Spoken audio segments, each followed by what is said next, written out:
All right, are we all good? Test, test, one, two, three. Can you guys hear me? Thank you. Be here in the chat.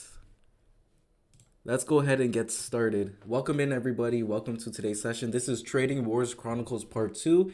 This is my journey in which I follow real professional traders that trade real capital, right? And this is essentially the chronicles of that story. So welcome in, guys. It's nice to see everybody. And I'm very excited to continue on with the YouTube. I can't even begin to describe how much work Rich and I are putting into this new project that we have. And this new project is going to be a culmination of the past 4 years of work, the past 4 years of struggle. And I'll tell you guys, when I first started trading, my brother had a $70,000 account. I started trading 5 years ago. He had a $70,000 account, and now he has a $1 million account. I do genuinely feel like the dip in April was the beginning of generational wealth for a lot of people, and Rich has definitely showcased that, right? But the main takeaway from April, and the main takeaway in general, is who has the right internal and external analysis to be able to control your mindset when those massive dips present themselves. I do not know the next time when the market is going to crash 1,000 points. I don't know the next time when volatility is going to be that high. But if there is another time, obviously you guys know what we're going to be doing here in Trading Wars. We're going to be buying it up. As for the option selling, as for the premium selling, it's been a fantastic week of premium selling. It's been a fantastic month of premium selling in general. CDP, I see in the chat. What's up? What's going on? It's been a fantastic month of premium selling in general because, as you guys know, on social media, everybody's pumping a bearish market. But if you go to the macro time frame, the September trend has been nothing but monstrous. It's been nothing but monstrous. Every retracement has been holding. There's been no indication of weakness on this chart since April 2nd. And going back to what I said earlier, who bought on April 2nd, guys? Who bought on April 2nd? Was it us? Yes. We, of course, bought on April 2nd because this was a high-quality macro low of interest. Exact same thing, rinse and repeat. We understand the contextual perspective, the significance of this level, and we buy it up. It doesn't matter if we win. It doesn't matter if we lose. We understand that risk reward is on our side. And we have an edge, right? So we're going to be talking about the significance of all-time high today. Today's RTH price action is incredibly important to the overall structure of the macro trend and what's next, right? We always have to think about what's next. We don't predict what's next, right? Listen to me carefully. We do not predict what's next. We simply prepare for whatever price action has in store.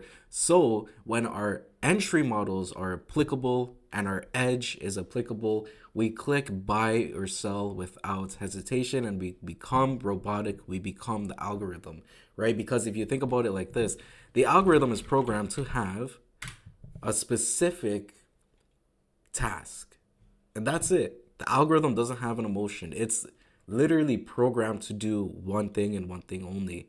So if we're going to be like that algo, we have to do the exact same thing. And the only way, because we're human, to manage that emotion is if you're prepared or if you're not prepared. Are you prepared for the best? Are you prepared for the worst? It doesn't matter. We don't even care what happens at the end of the day.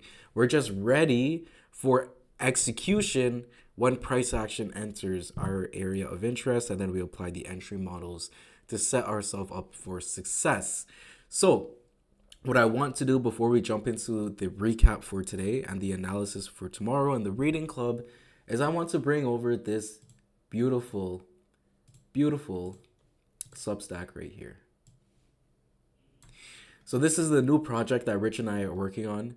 For the people in the chat and the people watching this recording, this is a sneak peek of the new Substack. So this is just a very general overview of the things that we're going to be doing. The new entries, so we're going to be sending out a new daily entry every day, especially on the weekend as well for the homework reports on the weekend. It's going to look a little different than this template, but for now, this is a brief overview of everything that we've been doing. This is the year-to-date and September performance of the premium selling that Rich has been doing. And this chart right here is a fantastic indication, or it's an example representation of the premium selling, right? The premium selling looks absolutely fantastic when it's written up like this. So this chart right here is a 10 out of 10 chart that you guys should definitely study, right? It's very basic. We've sold some puts. 65.50 is the strike. October 6th is the expiry. It's a minus 3% dip in the S&P 500. So if those options, if we do have to pay out whoever sold or whoever bought these puts at 65.50 with a minus 3% dip, well, hats off to you. You took that risk or you needed a hedge. But we're going to want to pick up some contracts at a minus 3% dip at all of this structure here as anyways. So selling the premium, if you can do so, makes sense. And if you have a small accounts, then you can do a variety of different things. You can do iron condors, you can do straddles, you can do spreads. There's lots of different things that you can do outside of the premium selling, right? And then we also have a quick example of what a hot pick looks like. So Tesla was the last hot pick in the Discord. It was the last extremely significant ticker that we were ready to go ham on. And we ended up loading up around August 26th. And we simply held that position for a breakout continuation above the significant resistances that we had drawn up since August 28th. And of course, we were updating nonstop in the Discord throughout early September. Finally, we got that breakout expansion, and this is how my position is looking right now. I'm about 450% on these shares because I wanted to swing this position, right? If you go back into the Discord and you scroll all the way up to the very first post I made about Tesla, actually, let's go ahead and do that right now. You'll see a presentation that I made about the edge, the parameters, and the risk management and your portfolio goals, everything that you need to be successful as it pertains to that specific setup was talked about in thorough detail. Because what people don't talk about on social media is the significance of your personal situation and your character traits, how much they have an impact on how you trade the financial markets. Because somebody with 10 million is not going to trade the same way somebody with $10,000 does, right? So for me, for example, I opted to swing this position. I didn't want to become a long-term investor because I need more cash in my accounts. I need cash in my account for other positions, right? I don't have that much cash compared to other people. So this is a fantastic example. Let's go to right here. So Tesla is a hot pick. I sent this out on August 27th. And if you click on this presentation, we talked about everything in thorough detail, right? Risk versus reward in your portfolio goals. Do you want to be a long-term investor? Do you have the cash to make sure that you can accumulate a position if we continue to go lower? Yes or no? Are you a short-term swing trader? Are you a positional trader, right? So long-term is all about the time you spend in the market, and long-term is all about the cash that you have in your account to continue to buy the dip. But a short-term positional trader is about timing the markets, right? So you go from time in the markets to timing the markets. That's the difference in those portfolio goals. And you need to understand how your personal life situation and even your own character traits apply to both of those portfolio goals to set yourself up for success, right? So this is how the chart looked at the time.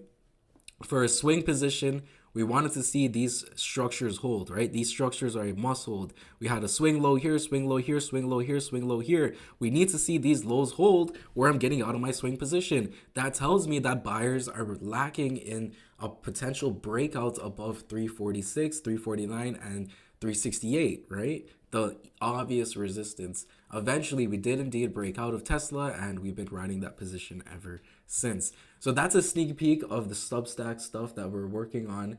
All of the ES things that I do as well, all of the pre-market guides, all of the after hours homework that we do in this section of the Discord is going to be organized more thoroughly in the Substack as well.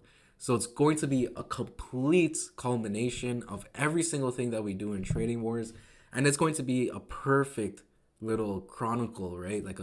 Literally like a book of Rich and I's journey. And you guys that have been following along since 2021, 2022, you have seen how that journey has developed, and I'll tell you right now, this is just the beginning. This is just the beginning, right? We have a lot of goals, we have a lot of visions in our mind, and we have a lot of work to do.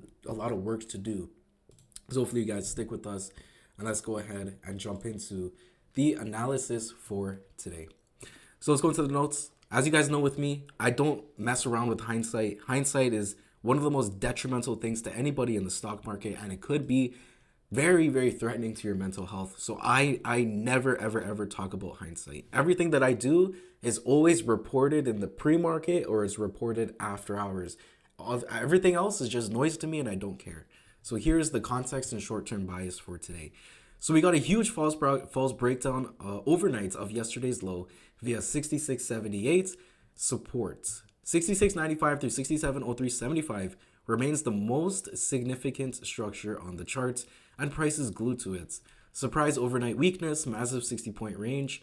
Bears printed a false breakout of Monday's high, 67.3150 via macro resistance, and they must capitalize on the overnight selling, gap down and go.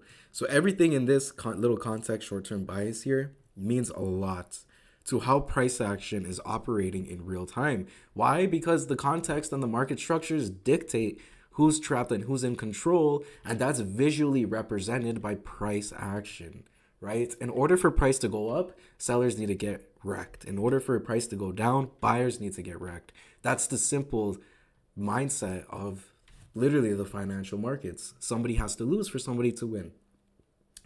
Excited for 2026? Yep, me as well, 2026. If you guys thought 2025 was crazy, strap in for 2026 because it's going to get even crazier. I'm very excited. All right. Overnight sellers attempted a breakdown of yesterday's low, which is the 66.95 through 67.03.75 zone. That's a little typo, unfortunately. My apologies. And if you guys were in yesterday's live stream, we went into a deep breakdown of 66.95 through 67.03.75. We talked about why this market structure mattered and why it will continue to matter to the intraday bias of the charts. Essentially, what we did yesterday is we literally just connected the dots.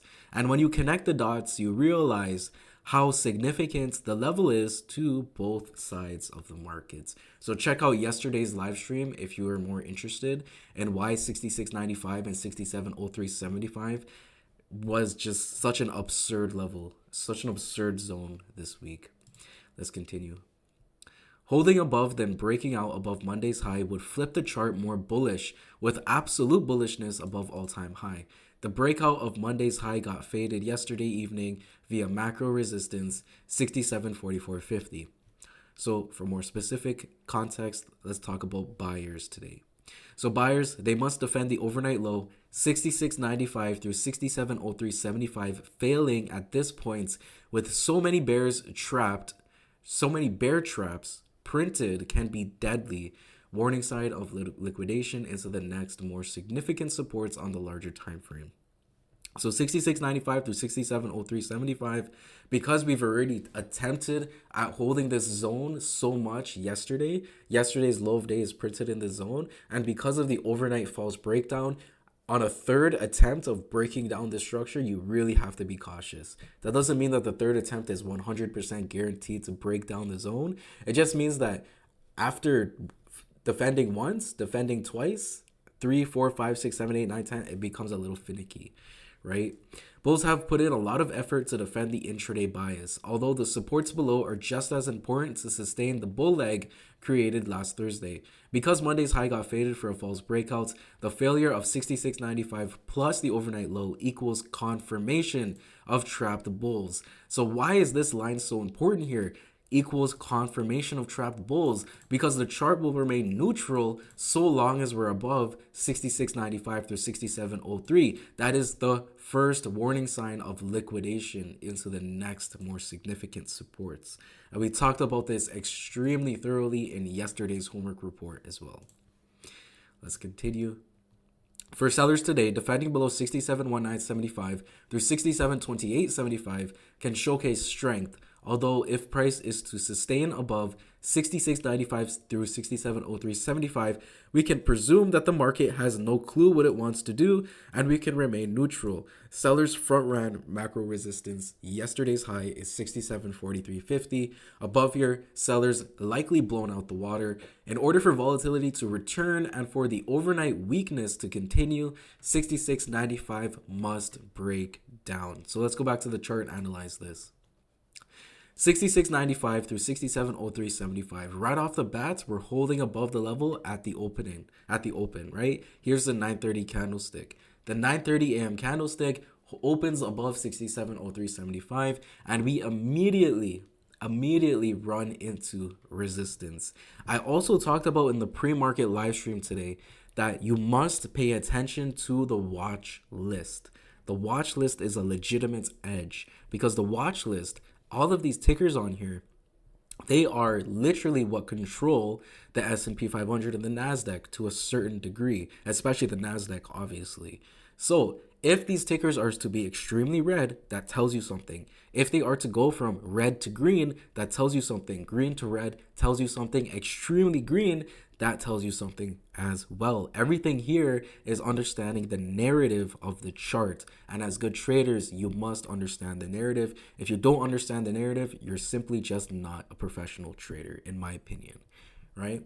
So this morning, NVIDIA refused to go red, or excuse me, it refused to break down its significant all-time high breakout structure. As you can see, NVIDIA held above 184 literally all day, right? The low of the day is 183.90. So it held above the previous all-time high. NVIDIA continues to showcase strength. And then we had tickers like Tesla. We had tickers like Apple. They all went red to green. That tells you something. But in the morning today, let's say you shorted the significant resistance at 67.2875 or 67.1975. I don't think there's anything wrong with this short. Let's just say you shorted right in the middle of the zone. I don't think there's anything really wrong with this short idea. But obviously, if you didn't take a stop loss or you didn't manage your risk, then there's a problem with your risk management. For a stop loss here, behind the gap fill makes sense. The gap fill is right here. The gap today would be extremely significant because if the market is to be weak, then we can't fill the gap. The market has to gap down and go, right? That's equals weakness. So the fact that we filled the gap showcases strength, and that's a great place to put your stop loss or even behind the prior day's high. So this short position, I don't think there's anything wrong with it if you tried short in this resistance. But as soon as 67.2875 fails, then that gives you even more indication that price is bullish. The watch list is now very healthy. And at this point, shorting macro resistance up here, first of all, it already worked yesterday. So shorting macro resistance up here is very, very tricky, right? It's very tricky because you would have to essentially see a very significant whipsaw back down the range, right? The fact that buyers are holding above 67.0375 showcases strength. We broke out above the previous day's high. That showcases strength. We broke out above the gap fill. That showcases strength. The watch list is now showcasing strength as well. So with all of those external plus internal pieces of context clues in mind, do we have to short all-time high? For me personally, no, I wouldn't short it, but I wouldn't argue with you, or I wouldn't say you're wrong if you shorted all-time high today, right? Anyways, other than that, that's pretty much everything that happened during RTH. I think price action gave us enough clues to, just get onto the sideline. Ride your swing positions that are long and pretty much do nothing else. Because the only piece of context that we needed that sellers were blown out the water was truly price action holding above 67.0375. And then when you align the RTH opening range with what happened overnight, what did I say? Like 4 pieces of criteria why the market is so bullish and fading all-time high doesn't make that much sense. Now you have the overnight low that's down here that printed an obvious false breakdown of the prior day's low. So now you're fighting against the market that's eating all of the stops placed in the prior day's high and all of the stops in all-time high. Sellers got trapped today. Their stop losses got hunted, and the market was unable to be volatile. It was unable to continue the overnight weakness. Sellers got trapped very obviously down here, right? This false breakdown is really it's not even night and day. This is as clear as you'll ever see a false breakdown. Unfortunately, the false breakdown came in at 4:30 a.m. So if you didn't have a limit order somewhere down here, then it's very difficult to take this if you're only trading to the New York Stock Exchange. But if you're from Europe or if you're in a different time zone, then this false breakdown down here of the prior day's low. Remember, 66.95 through 67.0375, it's not just the prior day's low that's here. It's also the significant structure that we got from Sunday and then all the way back here, connect the dots, that's printing a false breakdown. So you can understand now how these market structures, how to identify which ones are significant contextually and which ones are kind of whatever contextually, right? 66.95 through 67.0375, what a stud, what an absolute star of a zone. I think that's all for today as it pertains to the recap of today's session. So let's go ahead and jump into notes for tomorrow. If you have any questions, comments, concerns about today's recap, you can let me know. For me personally, I had a trade plan for you guys drawn up in the notes here, all the way down at 66.57, the prior Friday's low. I really wanted to see 66.95 break down, but my opinion has no value on the chart. I can only trade an edge, and I can only trade a good place of probability, which was last Friday's low based on everything that we talked about in the notes. However, if 66.95 did not fail, right? So if there is to be no selling today, I am content with sitting on hands. And that's unfortunately what happened for this trade plan. And obviously the macro time frame, no pullback for the macro high quality lows of interest. Let's go ahead and talk about what can happen for tomorrow and Friday. So first of all, tomorrow is going to be an extremely significant day. Everybody needs to pay attention now because tomorrow and Friday is going to be extremely significant. Tomorrow is going to give us a lot of context clues because today we attempted breakouts above all-time high. So not only did we successfully break out above the previous day's high, but we also broke out above all-time high. This means a lot to the battle of buyers versus sellers. So day 2 of this breakout attempt is always about if the market can sustain the breakout or if the breakout is going to fail. We now have to keep in the back of our minds that Friday has a significant economic report in the pre-market. So tomorrow can be a massive battle in the range high here for who can gain the upper hand. This is the absolute range high. So what does that mean to me? When we're in the absolute range high, I don't look to long. I only look to short if there's a hedge opportunity. I hedged last Tuesday. Unfortunately, that hedge got hit today, but that hedge was purely there just for insurance for my Tesla position in case the market wanted to correct. Unfortunately, the market did, or well, fortunately, I guess it depends on your perspective, the markets did not correct. So for tomorrow, we can expect that price action is going to be battling in a very defined range for who's going to get the upper hand, right? And the only way to identify who is getting the upper hand in real time is based on the market structures. Who's trapped and who's in control is dictated by the market structures. So if you guys understand that, let me know in the chart. Let me just quickly adjust these structures here because obviously this zone is now support. And now we have last Tuesday's pre-market low, which is now support, which is also just the prior day's high, right? Right. So if bulls are going to continue the breakouts above the prior day's high and all-time high, well, what do we need to see from price action? We literally just need to see the prior day's high continue to be support. As of right now, all-time high is looking like it's getting faded, but that's totally fine. All-time high can get faded. We have to hold the significant breakout from the prior day's high, or there can be a situation now of trapped buyers, right? So if buyers are to be trapped because the prior day's high got faded, all-time high got faded, let's go ahead and draw a retracement of today's range. Then we have very simple retracements, right? The 618 and the 786 goes back into the 6719 through 6729 zone. And the 50% retracement is also going to be significant to see if the structure can continue to hold.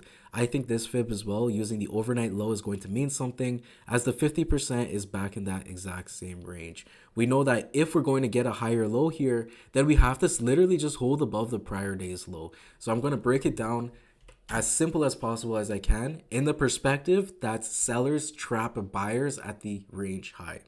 Step number one, all-time high has to get faded. All-time high has to flip into resistance. That's what sellers are working on right now, but this can be just a situation of profit taking at all-time high, right? We need confirmation that sellers are in the game. So breaking down below the prior day's high, which is now support at 67.4350, that's going to be our warning sign number one that sellers are trapping buyers in the range high. And anybody that chased a breakout over here is going to get trapped. You know what that means? It means that people have to puke their position. They have to liquidate their position, or they are forced of bag holding, or they're forced into bag holding, or they simply just have to swap short. That's why retail traders are always caught in this constant loop of getting trapped, right? Anyways, let's continue lower here. Breaking down today's low of day is going to be the biggest confirmation that buyers got trapped, right? So breaking down below to the prior day's high, that gives you a little bit of indication that maybe the breakout is wonky and we really shouldn't be seeing price action be this weak. However, if 6719 through 6729 holds and we print a daily higher low such that the previous day's low does not break down, then we can, well, simply continue the trend. What if the prior day's low breaks down? Then I'm definitely putting my hands up and I'm saying anybody that's held position in Wednesday's range, anybody that held a position for the breakout of all-time high is now trapped, and that could create better liquidation into the better supports that we have in the prior week's range. And then obviously we have today's overnight low that's going to continue to be a line in the sand, in addition to the fantastic stud 66.95 through 67.0375, right? So obviously for buyers now, they just want to hold the supports that they created from today. They want to support they literally want to support the structure that they created from today. That's pretty much all for today's session, guys. Thank you so much for tuning in. I have a blast. I honestly can yap about this market for hours, but I'm not going to do that because I don't want to spend too much of your time. We're going to go ahead and jump into the reading club, though. Let me see what page we're on. And definitely stay tuned for the written report for the after hours homework. Remember, true professional trading is about process. Process equals preparation. If you don't have the time to do a process, that's totally fine, right? You have people like Rich and I that could help you with a lot of the written work. We can help you with maintaining your mindset, and we can help you with understanding specific instruments so you're not on your own when you want to add more things to your toolbox. I think the most value that you can gain from us, though, is just keeping your mindset in check, right? It's just staying positive and being grateful for the opportunity to participate in the market, because sometimes the market does us dirty and we want to hate it. But the market will never hate you. The market will never love you. The market will never even care about you. The market is the market, and we simply align with it and whatever it's doing in real time. That's why our contextual analysis takes the forefront. That's why it takes the spotlight, because the contextual analysis in alignment with the market structures are the only way that we're going to be able to flow with price action like water in a river, right? And we talked about this yesterday. We talked about this in the pre-market live stream. The best professional traders are literally the ones that are always chasing constant refinement. They're always chasing a way to get better. And that's not from, I'm going to see what's new on social media and just copy and paste what they're doing. No, they're looking at their journal. They're looking at their statistics. They're looking at their mindset. They're looking at their attitude. They're looking at their position sizing. They're looking at every single thing that makes them have an edge, and they're trying to make it better, right? Let me see what page we're on, and then we're going to jump into the book. Let's see here. 213.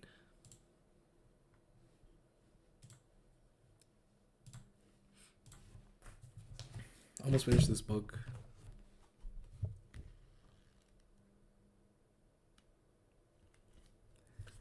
So once again, guys, stay tuned for the Substack that we're doing. It's going to be completely free for everybody.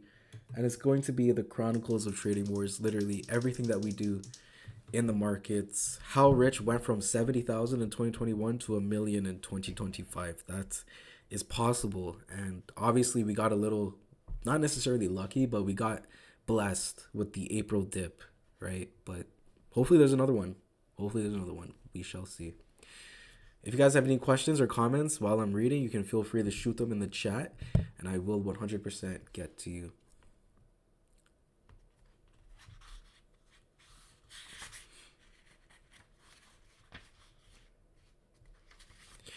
Alrighty. Perceiving information. Actually, give me 1 second.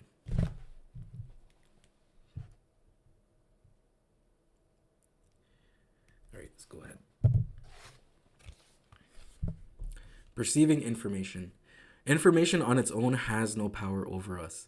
It is our belief system and the energy we give it, and the energy we give to the information that decide its potency. If you receive an email from an unknown person saying you are a dead man, the chances are your emotional reaction will be very different than if you received an email saying that is gibberish here. Is it typo? Anyways, let's go to the next sentence. The message is the same. One is in English and the other is in Danish. That's why it was a different language. On its own, the sentence is merely a construct of letters put together. Once it is decoded by the brain, it is assigned an emotional charge. The sentence is meaningless. It is how we interpret the sentence that causes the emotional response. So, imagine a mindset where you can perceive the market information purely from an opportunistic point of view.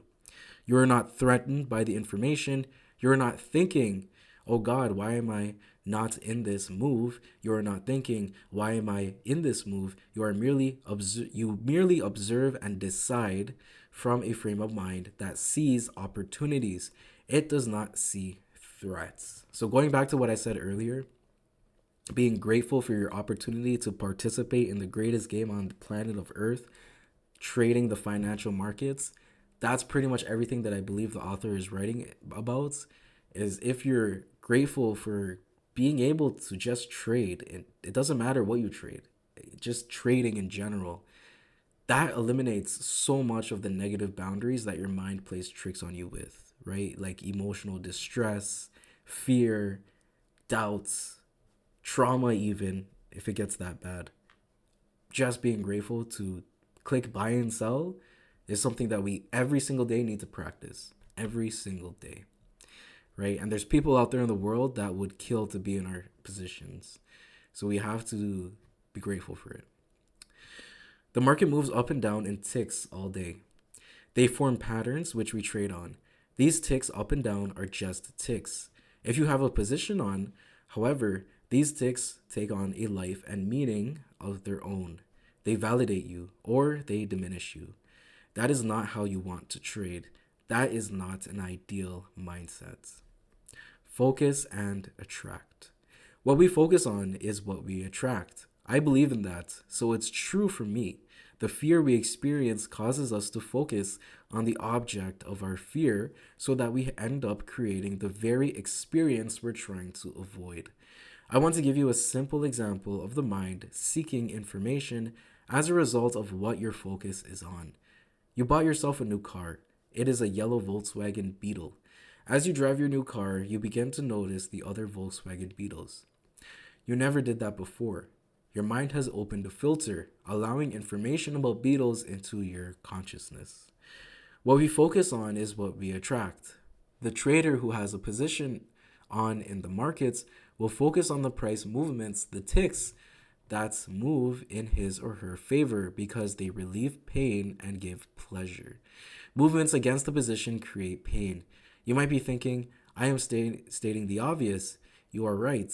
My point was not to state the obvious, but to point out that this state of mind is not open to other possibilities. The more fear we experience, the less information the mind will focus on. It will narrow its focus. It will stop you from perceiving alternative options. So outside of trading, one of the best things that I learned from my mentors as it pertains to just success in general, not necessarily the financial markets. But everything that Tom is saying is completely and utterly true, and it relates to every single thing in your life. What you perceive in your mind always comes out to be the reality that you experience, and literally the thoughts that you provoke are the realities that you receive as well. So if you're constantly a negative person, well, don't be surprised if you're constantly faced with negative experiences and negative events in your life, right? It's why the happiest people in the world are always the most positive, at least in my opinion and my perspective. I run a live trading channel where I trade in real time. When I trade publicly, one type of scenario I am most proud of is that in which I accept I have misread the markets and I change my position. For example, I may have pushed the short side on the Dow Jones Index and the market is moving against me. I accept I am wrong, I close my position, I open a trade in the opposite direction. It requires a tremendous amount of self-belief to do this when you are trading big size. What helps me in situations of this type is to recite a mantra I have created. Focus on the process. Focus on what you can control. I have developed a belief system that allows me to encourage this kind of flexibility. This kind of mindset is possible for you too. When I set out, I wanted to create a mindset that allowed me to perceive information without fear. That is the ideal mindset. It takes time to create it, but your rewards are directly correlated to your efforts. Don't expect a eureka moment. Expect to get better and better gradually, right? Beliefs. Our beliefs determine how we react to information. We were born with a clean slate, and our beliefs are taught and adopted. We were taught what to think. We also had experiences that shaped our beliefs. I will get personal for a second. I felt my mother and father abandoned me at a young age. They divorced and I became the object of their fighting. I see now how that shaped my beliefs, which in turn influenced my choices in life and the decisions I made. The moment I was old enough to take charge of my own destiny, I saved up as much money as I could so that I could say goodbye to that toxic environment and leave my home country. How does this relate to trading? Trading gives us unlimited potential to express ourselves. We can open a trading account and away you go. You are your own boss. There are no rules. There are no limits. What do you want? You are no longer influenced or guided by your parents. The world is your oyster. You have total freedom to do what you want to do and when you want to do it. We tend not to operate under rules. After all, much of our young adulthood is spent rebelling against parents giving us rules. Trading is a rule-free environment. Unfortunately, the result is quite astounding. Traders have free will, and 90% of them will have a belief system that leads them to failure. In order to prosper in trading, we need a combination of being able to operate under trading rules while not feeling we are being held back, because ultimately, we want to experience total freedom. Essentially, what it boils down to is creating a mindset that always acts in your own best interest. It is a mindset that allows you to see opportunities, it knows your weaknesses and what to be mindful of. It allows you to receive information without being threatened by the information. You can operate from a carefree state of mind. I have created a blueprint for a carefree trading mind. I have changed my beliefs about trading. That is the message at the heart of this book, to change how we think, especially how we think about losing. It is to explain my mindsets and teach you the mindsets. The old way of thinking is still there. It will always be there. It is a part of your personality, but the old belief has no charge anymore. It is faded, diffused. Just because you have said goodbye to an old belief does not mean it isn't still in your memory. I will give you a childish example. We used to believe in Santa Claus. We used to believe if we were good, he would come and visit us to leave us presents. Does it bother you that he is not real? Of course not. You have diffused the emotional charge of being deceived. Your life is no worse off. I have the same sentiments about my old trading beliefs. I am not missing out. I am not missing out. I am thriving on a new mindset. I used to think I couldn't live without a cigarette after a meal. Now I can't imagine a life where I stick a cigarette in my mouth. I eat every day and I never have an urge to smoke. Once I could not imagine a life without a smoke.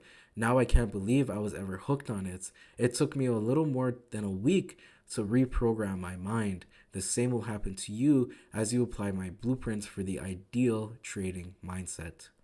My biggest belief I had to overcome in trading was the associations I made when I was confronted with losses. I had to learn how to disassociate losses from feelings of failure or feelings of wanting to extract revenge on the market to create a state of mental equilibrium.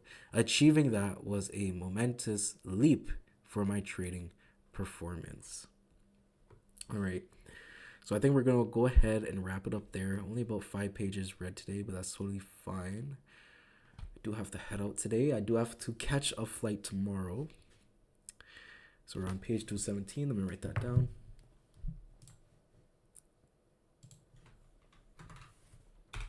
Alrighty, so far, book is absolutely phenomenal, and we're almost finished it. And I can definitely relate everything that the author is talking about to real world mindsets. And that's the beauty about trading. I think I talk about this a lot. Trading has a direct correlation to just life in general. Trading is going to teach you everything about life. All of the ups, all of the downs, the mindsets you need to adopt, and especially the belief that you need in yourself. Right? Because at the end of the day, let's be completely honest with ourselves. Nobody's going to believe in us like we believe in ourselves. And that's why we always talk about chasing the best version of yourself. Never chase price action. Chase the best version of yourself. And take a piece of paper, write it down. What do you think the best version of yourself looks like from a physical perspective, right? I know for me, this is personal. For me, when I started trading, I was extremely overweight, and I wrote to myself, the best version of myself as a day trader, there's no way that I'm overweight. The market's going to force me to be better. So I know that I have to get my health in check. So when I wake up in the morning, I feel good. Literally, I feel healthy and I feel good. So the market forced me to lose 80 through 100 pounds, right? I think the exact number is like 87 and a half or something like that. But the market forced me to do that because the market forced me to be better. So write down how the market is going to force you to be better and just do it, right? Just do it, right? You know that the market doesn't want you to revenge trade, because if you want to be successful in the markets, nobody that's successful in the markets is revenge trading, right? So the best version of yourself is not revenge trading. The best version of yourself is somebody that goes in the pre-market every single day, or after hours when the market is closed, you're putting in that extra work, like that kid that stayed in school after class, right? And put in that extra work. Why does that kid have an A+ on his exam? Because he put in the work after class. Just like us, we need to put in the work. We need to be better than every other retail trader, right? And this is the dog world that the author talks about as well. You have to be better than your peers. You have to be better than the trader beside you, because maybe you're taking his money. That's just the unfortunate reality of the financial markets, right? People lose a lot. But in order for you to win a lot, you got to do the opposite, and you got to do what they're not doing. So make sure you have a process, make sure you have a trade plan, and literally turn your brain off and execute that trade plan. At the end of the day, I'll tell you this as well. At the end of the day, there's more important things in your life than cash. And we know this. But how come trading makes us so emotional? That doesn't make any sense, right? It's not like our life is in danger. It's not like our family's life is in danger. It's not like our well-being is in danger, right? So at the end of the day, don't take it too seriously. If you're unprofitable, don't take it too seriously, right? I used to take it very seriously. Back in the day, I used to beat myself up a lot. I struggled with depression and everything else. Like professional traders, they have to go through these things to overcome them so you can reach the best version of yourself, right? Every single trader goes through these things, so don't take it too seriously. Anyways, I'm going to go ahead and wrap it up. We'll be back tomorrow. Actually, no, I won't be back tomorrow. I'm catching a flight tomorrow, unfortunately. So I'm going to go ahead and send out the after hours homework for everybody in the Discord. And tomorrow, I unfortunately will not be available for the RTH live stream, but Rich will be there for you guys. And unfortunately, I will not be able to draw up any pre-market homework for tomorrow. I again smell the roses, right? Don't have to be here all day every day. This is another, I'm yapping, but this is another big mistake that I made. When I started trading, I traded for 3 years straight. I would go on vacation with my family and I would still be trading. Don't make that mistake. Smell the roses. I would be in Las Vegas spending time with my family, and I would be up at 6 a.m. trading the markets. Take the time to focus on yourself and the real things that matter in this world. And at the end of the day, we know that trading is all psychology. So also take the time to rest. Rest your mind. Your mind needs rest. Just like if you go to the gym, your body needs rest as well. You can't be going to the gym every single day. You need rest. Just like how your mind needs rest. So I'll let you guys know on Friday if I can do the pre-market work, but the after hours work will be posted tomorrow and Friday as well. And we'll be back on the weekend for some homework as well.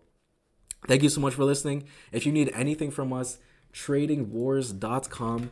I make sure that you guys know to go to tradingwars.com because please avoid the scammers on the internet. There's some really bad people out there that could never fulfill the best version of themselves, such that they have to scam innocent and lovely people like you guys. So make sure you don't ever fall for those scams. We never do crypto. We don't have crypto. There's too much BS around crypto, but crypto is a great asset if you guys have it. Good stuff. Other than that, we can't talk about anything crypto related, or maybe one day we will, but there's just so much scammers with crypto, so just be aware. We don't have a copy trade program. Everything is at tradingwars.com, and you know where to find me if you have anything else on your mind. Thank you so much for listening. I'll see you when I see you next time, and thank you for the happy wishes for traveling. I will definitely enjoy my trip. Thank you so much, guys. Grateful, and I'll see you next time.